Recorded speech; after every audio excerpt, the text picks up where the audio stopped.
Arqueomanía. Bienvenidos a Arqueomanía. Conocer Orce es adentrarse en el misterio de los primeros homínidos que poblaron Europa. Vamos a visitar algunos de sus yacimientos, donde conoceremos la fauna y los restos y útiles de los homínidos que poblaron estas tierras hace ya casi 1,5 millones de años.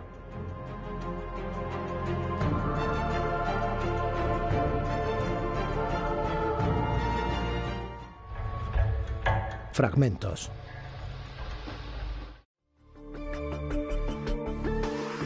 La peculiaridad insular se observa con fuerza en el mundo de la arqueología.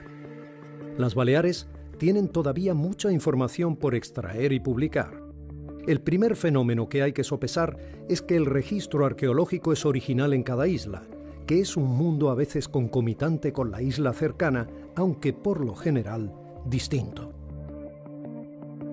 Se cree que en las primeras poblaciones que alcanzaron Baleares, al menos Mallorca y Menorca, provenían del Golfo de León o sus proximidades. Hay que remontarse al tercer milenio antes de Cristo para encontrar los primeros vestigios de presencia humana. Antes de eso, las islas fueron una habitación vacía.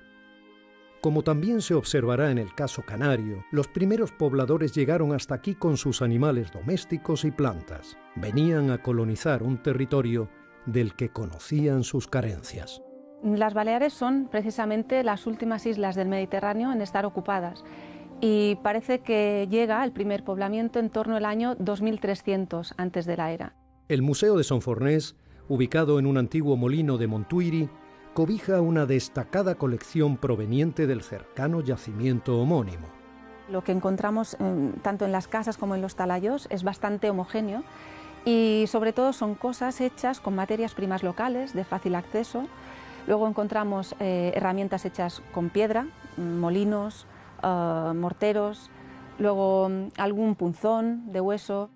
En general podemos decir que es una gente que vive aislada, que vive de espaldas al mar sin ningún contacto o con poquísimos contactos con el exterior. Las hipótesis para explicar este poblado tienen mucho que ver con una organización social en apariencia igualitaria que tuvo su mayor expansión en época talayótica. Tenemos diferentes casas, diferentes viviendas que hemos excavado aquí en Son Fornés, todas ellas talayóticas. Hay una homogeneidad total en el tema del tipo de material, la calidad del material que encontramos. Esto hace muy difícil que podamos hablar de diferencias económicas, como mínimo, entre las diferentes personas que vivieron aquí. Parece ser que era una población bastante pacífica. Hay que recordar que no tenemos constancia de armas, no encontramos armas prácticamente durante esta época, no hay murallas.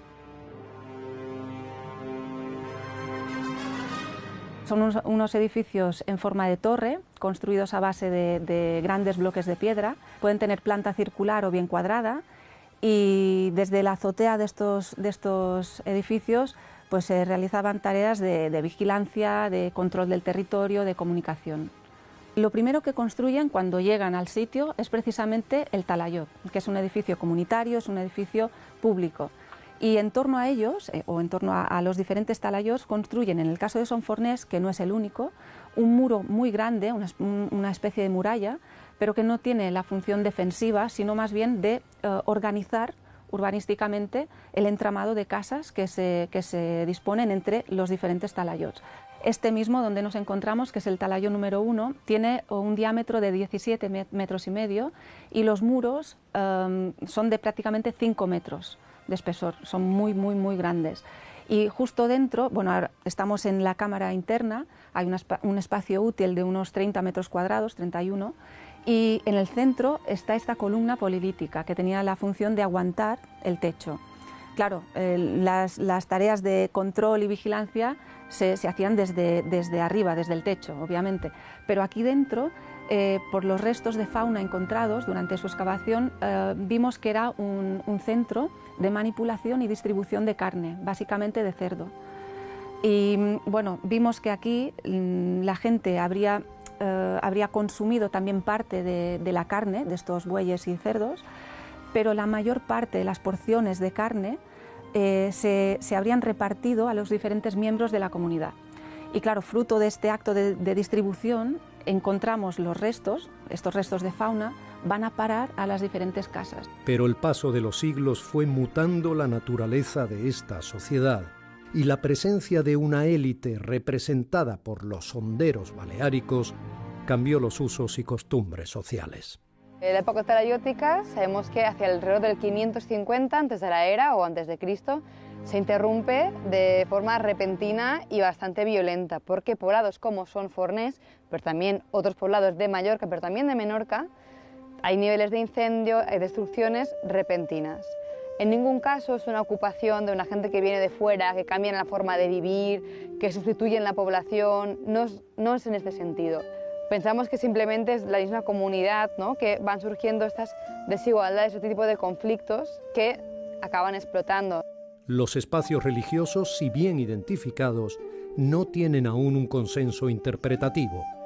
Estos dos edificios que tenemos aquí son dos santuarios típicos mallorquines de planta en forma de herradura, que es lo que sería el equivalente un poco a las tablas de Menorca, tanto por función como a nivel cronológico. Aparecen muchas veces uno delante del otro, con las puertas enfrentadas, pero también uno al lado del otro, como es nuestro caso. Aunque la construcción es de época post-talayótica, de esta época de los honderos, el uso que tenemos es muy reciente. Nos gusta más la palabra a veces supradoméstico, porque santuario a veces nos obliga o nos lleva a pensar en una cosa como muy simbólica, muy abstracta, muy adoración, algún tipo de dios, alguna cosa que hasta ahora aquí no hemos podido documentar. Sí que hay santuarios donde han documentado estas figuritas de bronce tan típicas de las Baleares, los bueyes de Costitx, demás, aparecieron en recintos como estos. En nuestro caso es más una cosa como de distribución, de redistribución, son colectivos porque tenemos banquetas alrededor de todos ellos y bueno, es un poco este uso que va más allá del mundo doméstico y estas funciones que no documentamos en las casas. La prehistoria y la protohistoria en Mallorca presentan elementos genuinos, de gran pregnancia visual. La belleza natural de la isla unida al paisaje arquitectónico de los talayots era conmovedora.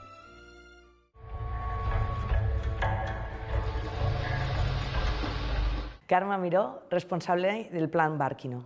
Javier Fernández Ortega, arqueólogo y antropólogo. Arqueomanía. Cuadernos de campo. Al norte de la provincia de Granada se encuentra Orce, el pueblo que acoge algunos de los yacimientos con presencia humana más antiguos de Europa. Estos yacimientos se localizan en lo que fueran las orillas de un lago antiquísimo y son de una riqueza espectacular, tanto en fauna del Pleistoceno inferior como en instrumentos líticos de los homínidos que poblaron esta tierra desde hace al menos 1,4 millones de años. El paisaje, árido, de blancas albarizas y profundos barrancos, es exótico, bellísimo y único, y recuerda a las profundas gargantas de Olduvai, consideradas por algunos como el origen de la humanidad. En la presente campaña se han excavado 3 yacimientos, Barranco León, Fuente Nueva 3 y Ventamicena, que hoy vamos a conocer. En el Barranco León nos encontramos muy cercanos a la orilla del lago y junto a un canal, a un antiguo canal, que aportaba aguas y venían todos los animales a pastar, a brevar, y junto con ellos pues encontramos evidencias de la actividad humana, ¿no? Este yacimiento además tiene una estratigrafía de libro, todas planas, Muy clara. muy claritas, y justamente los estratos más fértiles los encontramos aquí, en lo que hemos denominado... ¿De aquí a aquí? Sí, desde este más oscuro al otro más oscuro, justo el intermedio, este más clarito, que se subdivide en dos, una parte con cantitos, que nos hablan de este paleocanal, que tiene un poco más de energía, de transporte de agua, y aquí cuando decrece la energía... Y estaríamos hablando de 1,4 a 1, Y justamente, estaríamos entre 1,3 y 1,4 millones de años. Lo que está claro que conjuntamente con esta fauna visitaban esta orilla o cazaban homínidos, ¿no? Exactamente. Homínidos con al menos 1.300.000 años que ya utilizaban herramientas. Utilizaban herramientas, sí. Pero no tenemos claro todavía si estaban cazando o estaban carroñando. Este año estamos encontrando bastante restos de industria, tanto trabajada como de talla. Entonces nos estamos focalizando un poco en encontrar si había algún área concreta que pudiéramos detectar de talla in situ. Sería muy, muy importante. Con 1,3, 1,4 millones de años estamos hablando de, en fin, de la industria de la más antigua de España y de las más antiguas, ¿verdad? O del rango más antiguo de toda Europa. ¿Cuándo crees tú que pudieron llegar los primeros homínidos a esta zona? A partir de, justamente, o en este momento, un poco antes. No sabemos si nos podemos ir a 2 millones de años, 1,6, 1,8, pero bueno, ahí está. Si en Barranco León apareció el diente humano con 1.400.000 años y una rica fauna en la que el hipopótamo es la especie más abundante, cuando nos trasladamos hasta Fuente Nueva 3, un yacimiento con 1.200.000 años, nos encontramos con que el mamut meridional es el rey. Unas defensas enormes, las mayores encontradas de la especie hasta ahora, dominan soberbias la excavación. Orce es el yacimiento, uno de los yacimientos más antiguos de toda la Europa mediterránea.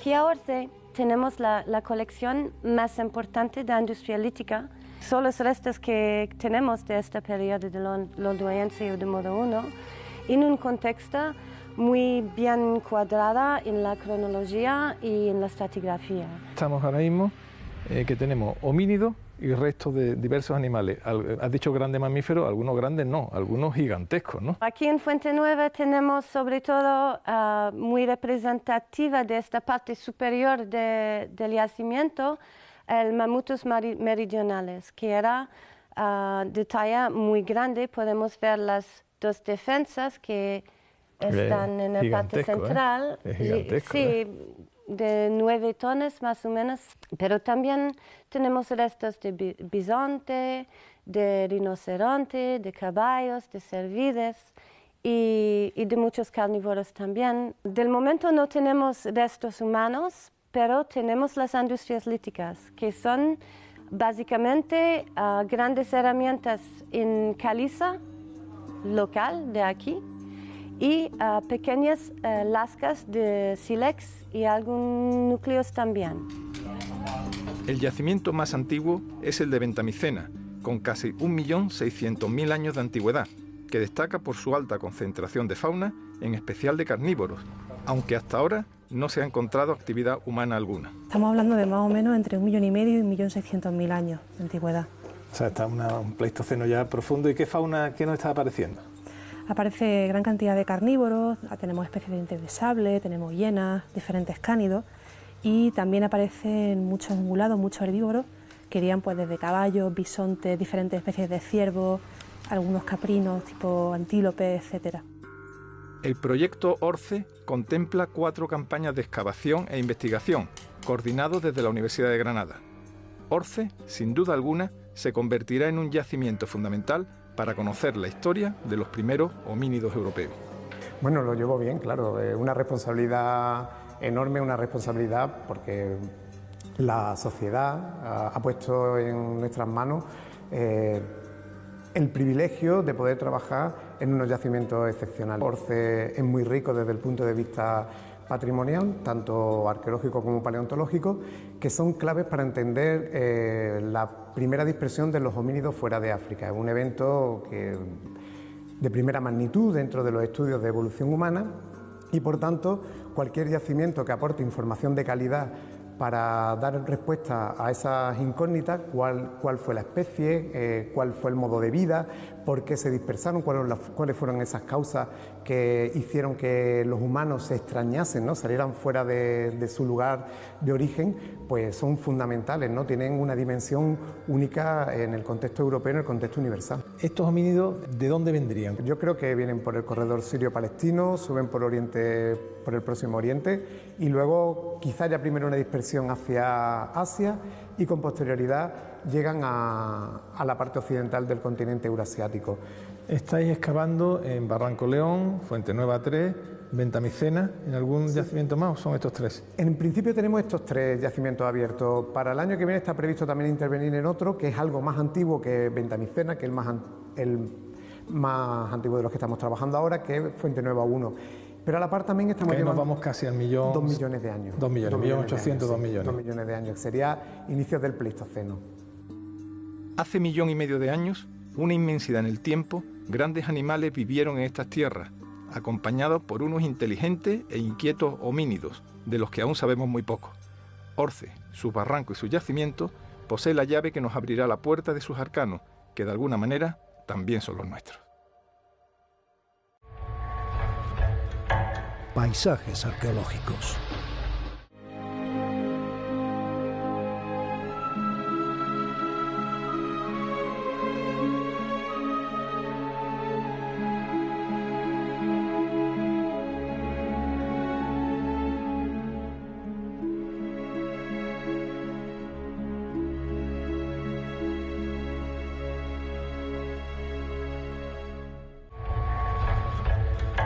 Historias de la arqueología. La arqueología es una profesión imaginativa. Los investigadores están obligados a fabricar escenarios en su cabeza, a delimitar espacios y a intuir usos. Por no hablar de los utensilios que suelen llegarles hechos pedazos. Es un tópico afirmar que los arqueólogos deben recrear un tiempo y un espacio a través de fragmentos. Pero es que es la verdad. Una de las ventajas de la actualidad es la proliferación de herramientas virtuales que permiten modelar en 3 dimensiones espacios que los arqueólogos encuentran arrasados. Las reconstrucciones hipotéticas habían comenzado ya con los pintores del siglo XVIII. Hoy en día, la potencia de las infografías permite un grado de precisión nunca visto. Quienes han actuado en el yacimiento de Complutum en Alcalá de Henares se han preocupado mucho de estos aspectos, consiguiendo resultados más que notables. Y no se han detenido ahí.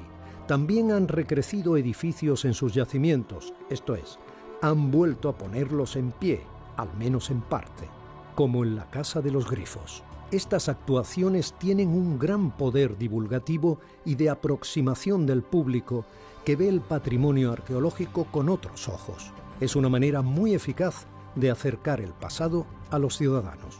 Complutum es un yacimiento de gran complejidad, en primer lugar por su gran extensión. En su momento de auge tuvo unas 48 hectáreas de superficie con una población que se calcula en unos 10.000 habitantes. La ciudad romana en la que estamos está ubicada en un cruce de vías romanas muy importantes, fundamentalmente 2. Una que viene de Emérita Augusta y se dirige a Caesar Augusta, luego otra que viene de Cartago Nova y que va a Astúrica Augusta. El Valle del Henares estaba poblado de vegas de gran productividad agraria, de bosques que permitían su explotación y de mucha agua. El dominio de Complutum se extendía desde el sistema central hasta el río Tajo. La ciudad, a pesar de que el territorio estaba poblado con anterioridad, alcanza su esplendor en época tardoimperial.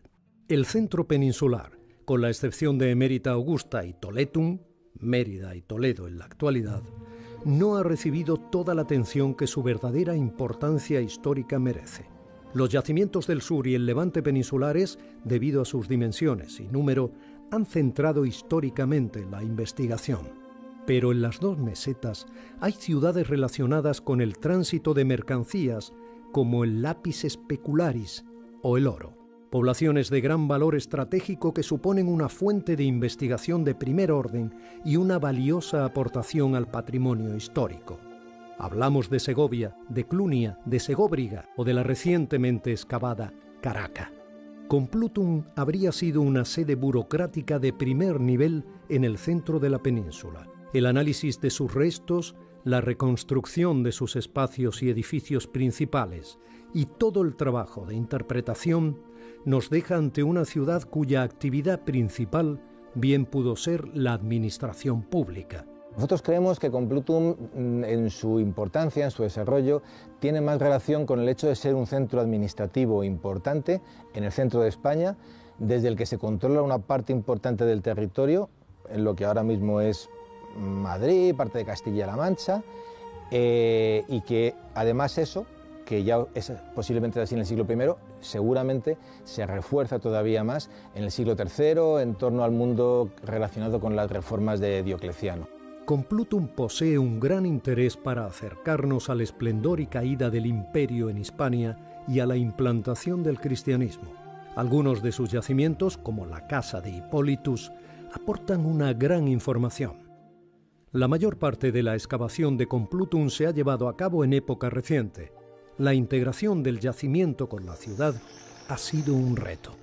Esta ciudad de ciudades se integra urbanísticamente de una manera peculiar, aunque sufre un desarrollo muy fuerte durante los años 60-70, sobre todo por el corredor industrial Madrid-Guadalajara, que se creaba pues una emigración muy fuerte hacia la ciudad, por eso tiene una población tan importante en este momento, y parte de sus yacimientos arqueológicos quedan ocupados por desarrollos urbanísticos poco organizados, poco programados, ¿no? Pero el conocimiento de los vestigios romanos de Alcalá de Henares se remonta bastantes décadas atrás. Los restos se conocen bien desde el siglo XVI, desde que el momento en que se funda la Universidad de Alcalá por Cisneros, los profesores que tiene en el siglo XVI están todos absolutamente interesados en conocer estos restos de la ciudad que aparecen continuamente.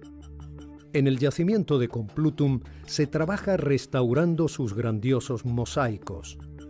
La llamada Casa de los Grifos es el espacio más célebre del yacimiento. Pues es una casa que tiene los gestos característicos romanos, tiene un gran oecus o un triclinium tetrástilo, que es el que está aquí a mi espalda, con una decoración muy característica, con sus pinturas murales, con sus trampantojos decorando todo el jardín, es decir, que es gente que está completamente al orden de lo que la moda marca en el siglo I, en el segundo, en el tercero, y que son capaces de querer implantar aquí en sus casas cosas modelos arquitectónicos que ellos distinguen en otras localidades del mundo romano. Esta Casa de los Grifos parece que se amortiza en 215 a raíz de un incendio que se produce, pero es muy curioso porque otras casas que se conocen, desgraciadamente mal conocidas porque fueron arrolladas literalmente por las barriadas que ahora están pegadas aquí al yacimiento en los años 70, permitieron saber que había casas aristocráticas funcionando aquí a lo largo de todo el siglo IV, incluso principios del V, lo que nos habla de una aristocracia romana, quizá de unas élites funcionariales vinculadas con el Estado, que todavía en esas fechas siguen queriendo mantener un paisaje urbano en las ciudades y vivir en casas que son casas tradicionales romanas. Entonces nosotros sabemos que la casa se construye en época de Augusto. De los primeros programas pictóricos no conocemos nada, pero sabemos que hay sucesivas reformas en la casa. Por ejemplo, sabemos que el peristilo en el que estamos, la pintura se reforma hasta 4 veces, que también es lógico teniendo en cuenta que estamos en el exterior y es la zona que más sufre las alteraciones, ¿no? Y sabemos que hacia el año 215 aproximadamente, es decir, pues época de los severos más o menos probablemente, se está produciendo una remodelación importante de la casa. Las pinturas de la habitación J con los grifos, por ejemplo, que dan nombre a la Casa de los Grifos, parece que están haciéndose en ese momento, y entonces en esa época, a raíz posiblemente de esa obra, la casa se quema y ya no se recupera, sino que llegan alguien y hacen un derribo intencionado. Todas estas columnas que vemos, los cuerpos que se mantienen en pie, se derrumban hacia el interior y queda una plataforma libre. No sabemos si encima tiene algo o no, si tiene un jardín o si hay algún elemento encima, pero queda libre y diáfana. Y sí es verdad que en el ala sur de la casa se mantiene actividad, ya no de casa aristocrática, sino más bien quizá de un cuerpo de una infravivienda que seguramente se utiliza también para producción artesanal. Tenemos alguna epigrafía muy interesante y entonces lo que sabemos es, conocemos el nombre de una de las habitantes, una niña que se llama Varia, que pinta en varias habitaciones, en varios espacios de la casa con su nombre, Varia. Y luego otro dato importante que tenemos es la representación de riqueza que hace el propietario en lo que seguramente es su propia habitación. La habitación J, hay una especie de recepción que está llena de símbolos de riqueza, de poder, sítulas de oro, cornucopias, los propios grifos que tutelan y protegen los tesoros de la tierra, que seguramente tienen relación con la presentación del propio dueño. Hay también una pintura mural, una gran cacería, que posiblemente a su vez es una exaltación del dueño, una gran cacería, una megalografía a tamaño casi natural, donde aparecen unos jinetes cazando un leopardo, ¿no? Y que posiblemente es una exaltación del dueño. El registro material que se cobija en el Museo Arqueológico de Alcalá de Henares y en otras colecciones tiene piezas singulares. En el Museo de Alcalá de Henares se puede disfrutar de la contemplación de varios mosaicos complutenses. La restauración de la Casa de los Grifos ha sido un proyecto de mucha complejidad. El resultado es espectacular y recuerda a casos paralelos como el de Éfeso, en Turquía. Este tipo de pinturas, por ejemplo, sea claramente de época adrianea. Es un tipo de pintura que se pone de moda en esa época, con sus zócalos imitando obra de mármol y sus partes medias imitando una arquitectura que se proyecta después en el jardín. Lo bueno que tiene la Casa de los Grifos, que es lo que permite hacer esto aquí, es que con gran fidelidad nosotros podemos coger esos elementos en dos dimensiones que encontramos enterrados en el sedimento y levantarlos a su tridimensionalidad. Dicho así es muy fácil, pero en realidad es un proyecto larguísimo donde interviene primero la investigación, hay luego una labor de restauración muy compleja y luego hay que buscar las soluciones para esas hipótesis que nosotros diseñamos sobre el papel y restaurando los fragmentos se puedan llevar a formularse en su completa magnitud.